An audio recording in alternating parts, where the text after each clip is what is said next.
Welcome back to the Webby O'Neill channel. Hope you all had a great weekend. A few stories that have come up over the weekend regarding Manchester United players with England international duty is Harry Maguire and Marcus Rashford. We want to know your thoughts on it and get involved in the comments below. First of all, what was your thoughts on Harry Maguire's interview that he done for England? Well, I actually read his interview. I didn't watch him because I just thought it'd be a load of nonsense.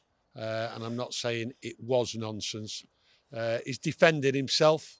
He's saying he's got nothing to prove. And I can understand him defending himself from a United point of view. From an England point of view, he's always picked and he seems to do well for him.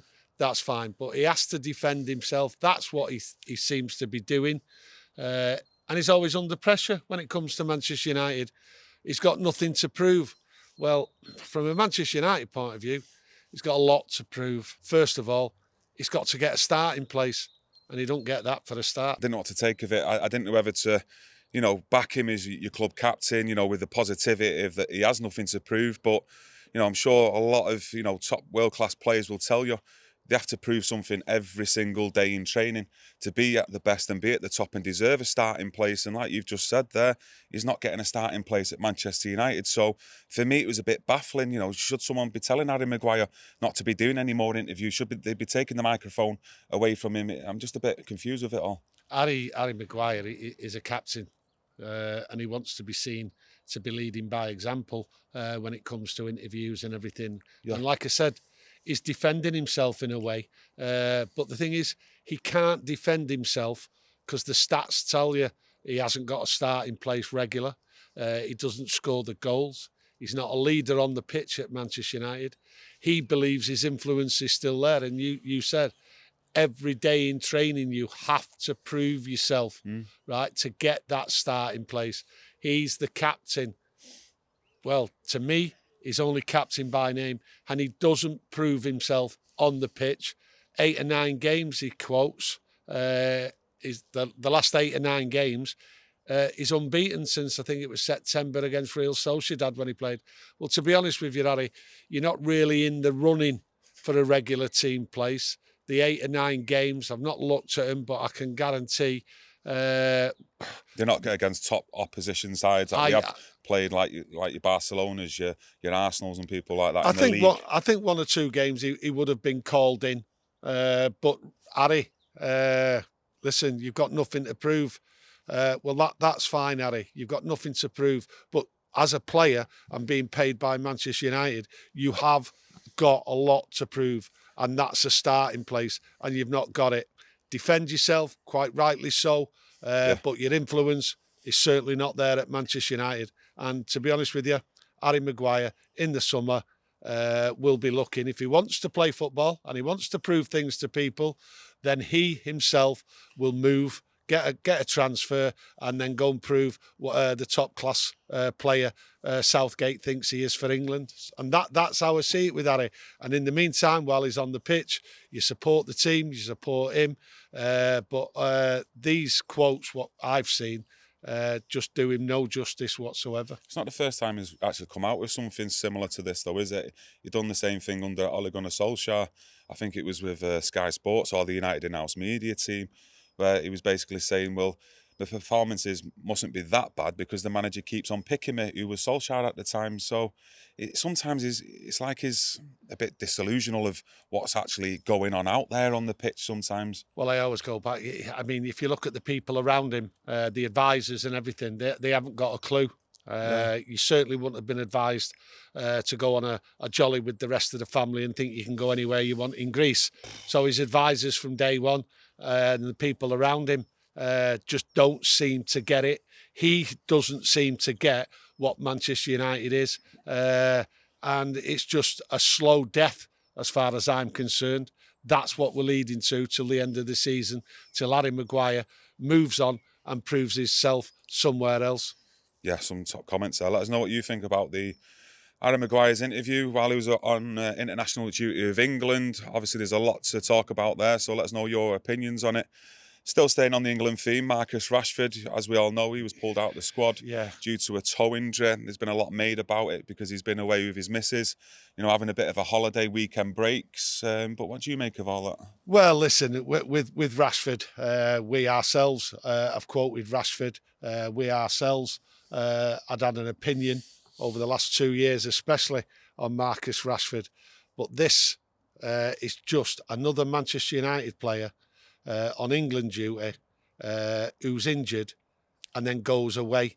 Listen, it's as simple as this. It's a Man United player, and the press just love to go in on him. Social media have gone in on him.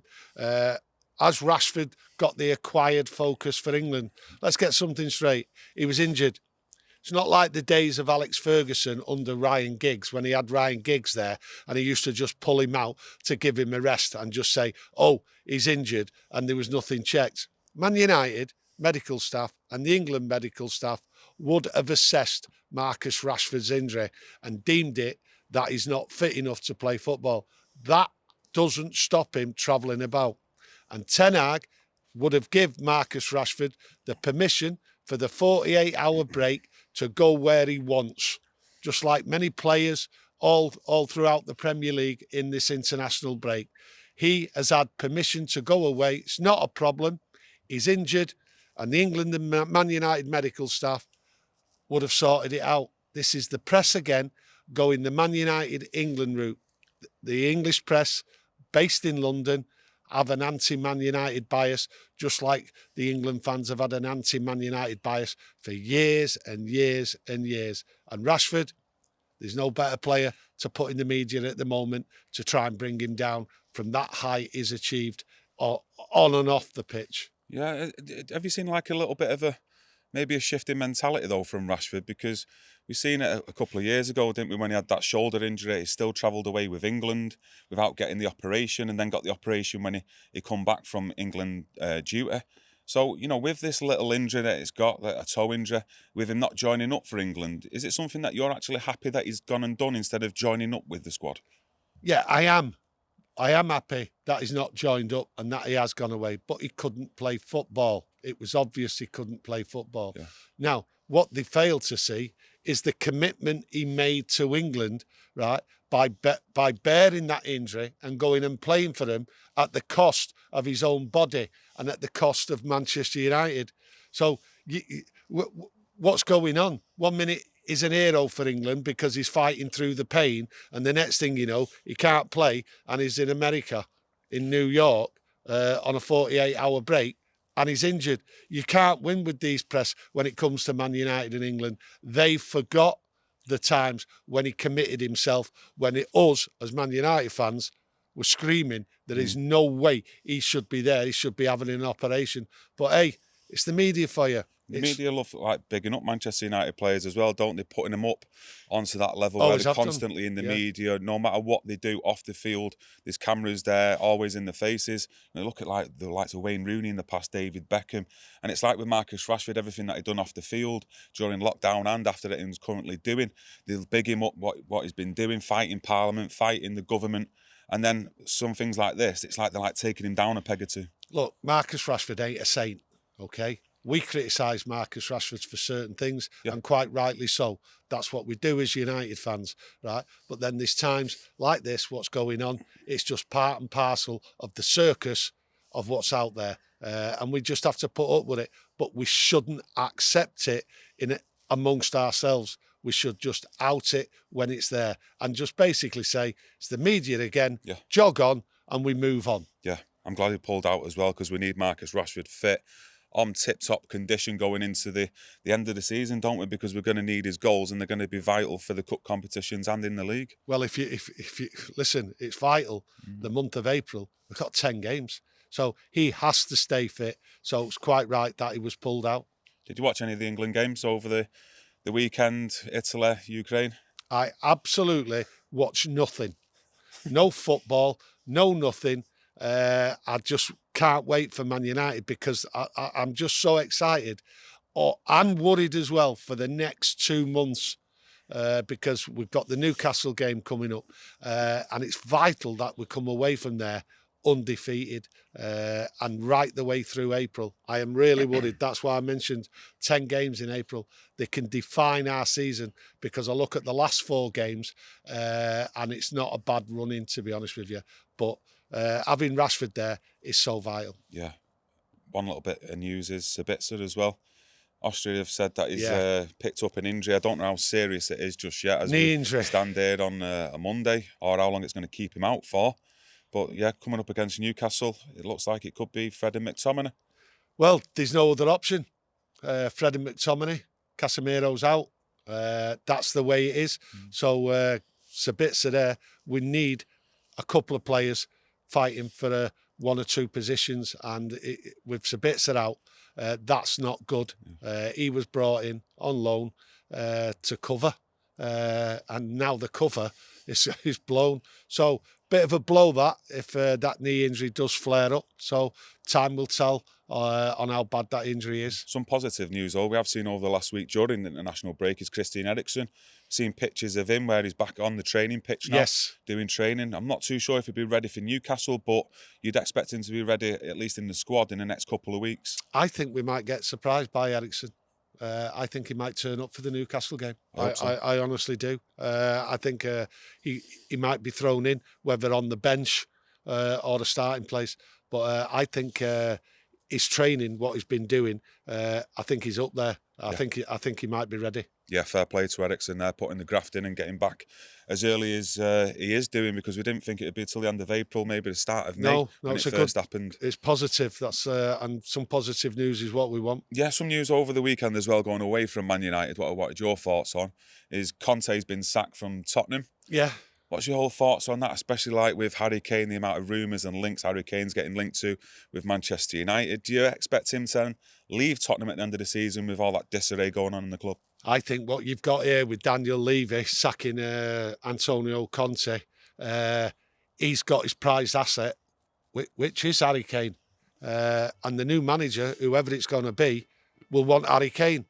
Well, Daniel Levy's got to promise that Kane's going to stay for him, because at the end of the day, the new manager knows what Harry Kane brings to this club. He is Tottenham. Yeah. And what it is, I've listened to Harry Kane. I've seen reports about his family and everything. I can't see this Harry Kane now moving. I think he's vital to Tottenham. Levy, we all know what Levy's like in negotiations. He's a bad one. He gives you nothing. And Harry Kane's felt that wrath, and he ended up having to stay. And I think at this time now, with what's going on, Harry Kane, no chance he's going to be able to leave if he wanted to, because Daniel Levy won't let him go. He will use Harry Kane as the influence to bring in a new manager and to work around Harry Kane. He will be the focus of the Tottenham team. So I see Harry Kane, any transfer news, dead in the water now. I think that's what's happened. With Conte being sacked, Harry Kane is the main man at Tottenham, and I think he's now going to sign a contract, stay there till the end of his career. Do you think? Big statement that already. Well, the reason why that is because I've been listening to about his family and all the people around him on how they love the Tottenham and how they really want Harry to stay at Tottenham. So I think the influences around Harry Kane having a transfer, I think that's just it's not going to happen. And Daniel Levy now has just put the nail in the coffin on any transfer, because he will be used as a bargaining chip for any new manager coming in. Yeah. Because no new manager is going to come in at Tottenham and see the striker who scores goals after goals after goals leave and be left with Richarlison, not scored a Premier League goal. It's the big stumbling block, really, that Daniel Levy would be prepared to let Harry Kane go as long as they got that, let's say, 100 million price for Harry Kane, so they can go and reinvest that sort of into another striker or another couple of players. I don't see it. I just see the new manager wanting Harry Kane. If Man United want Harry Kane and any other club wants Harry Kane, I'm sure the new manager coming in would want Harry Kane. He wouldn't want the hassle of running around trying to get a transfer done for a striker what can go pear-shaped, and then, like I say, be left with Richarlison, who's not scored a Premier League goal. So that's how I see Harry Kane. That's my opinion. But Harry Kane to Man United, for me now, dead in the water. I think there will be a lot more stories from now until Oh, yeah. until the close of the transfer window. If Yeah. you're still at Tottenham, about Harry Kane and Manchester United and other links to other clubs. Me personally, I think we've said it on the channel before. It's all about that Victor Osimhen from Napoli for Yeah. me. I think the price quoted for him is 150 million from the president of Napoli. And if Harry Kane's price tag is going to be 100 million, I know which one you go for. Who's got more years left in the tank and goals in the tank, and that's Osimhen. Yeah. Because you'd only have to replace Harry Kane, in my eyes, in another 3 years. You spent 100 million, you're going to have to spend another then 100 million, whereas Osimhen, what is he, 26? Yeah. You're going to get at least another 6-7 years out of him, so you'd save money in that sense. So, yeah. Well, the only thing I can say on that Osimhen, if Napoli sell him, I expect the streets to be full of rioters. That's all I say, because they won't want him to leave. Good striker, and they're in with a shout at the Champions League, and it looks like they're going to win the league. So breaking up a winning side, I think it'd be hard to take as any football fan, to be honest. Yeah, it would be, but he's put in the graph for Napoli. So is it Kvaratskhelia on the left-hand side? I think they'll expect big money for them two players, and then it's just up to their club, innit, to how they reinvest it and all that. But that's Napoli, it's not Manchester United. And yeah, let us know what you think on today's video. We've discussed, obviously, Harry Maguire, his comments that he's made on England international duty. Obviously, with Rashford pulling out of the internationals as well. Let us know your thoughts and opinions on that. Little discussion on Harry Kane, Tottenham. Do you see him actually moving from Tottenham at the end of the season? Do you see him coming to Manchester United? What's his transfer fee? Well, just let us know all your opinions on today's video. If you have enjoyed it, smash a like on the video. It's much appreciated. If you've not subscribed, think about subscribing and press that notification bell, because we'll be back on Tuesday with another video. Thank you.